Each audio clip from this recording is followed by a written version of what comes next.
இப்போ என் கையில் இருக்குது என்னன்னு சொல்லி கேட்டால் ஒரு ஐஃபையான தூண்டில். இது நானே உருவாக்குனேன். ட்ராப் மாதிரி இருக்கும். மீனுக்கே ட்ராப் வச்சுருக்கேன். என்னன்னு சொல்லி கேட்டோம்னா இதை இப்படி செட் பண்ணிடணும்.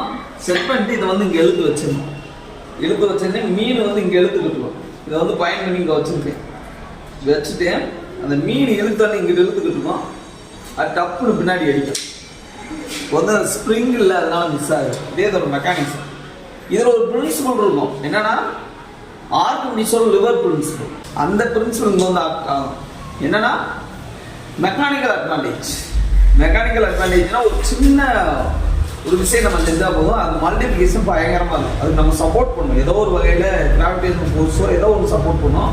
அந்த லெவலில் இது பார்த்தோம்னா லைட்டாக இதாகுது. ஒரு சின்ன ஃபோர்ஸை கொடுத்தாலும் அப்படியே ரிஃப்ளெக்ட் ஆகும்.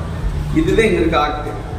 இங்கே வந்து இந்த தாரப்புள்ளி அப்படிங்கிறது இங்கே அப்படியே இதாகி மீன் இழுக்கும். இந்த மீன் கொடுக்குற அந்த சின்ன போர்ஸ் கூட அது வந்து அப்படியே வரும்.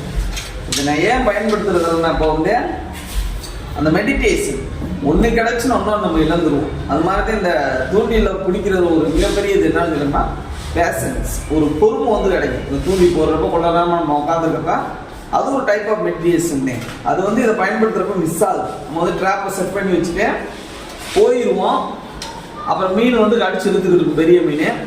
அப்படியே அது கடிச்சு இங்கே இருக்கிறப்ப அது ட்ராப் ரிலீஸ் ஆகி அதை இழுத்துரும். அப்போ நமக்கு வந்து அந்த சாட்டிஸ்ஃபிகேஷன் இருக்காது. ஏதோ இதுதான் பிடிச்ச மாதிரி இருக்கும். ஒரு தடவை அதை நம்ம ஒர்க் பண்ண வச்சுட்டோம்னா முடிஞ்சு. என்னென்னமோ வைக்கிறாங்க. இந்த ட்ராப் வந்து வச்சுக்க மாட்டாங்க.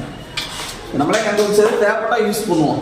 ஒரு நேரத்தில் ஆற்றுல மீன் பிடிக்கிற மாதிரி இதை வச்சு செட் பண்ணுவோம்.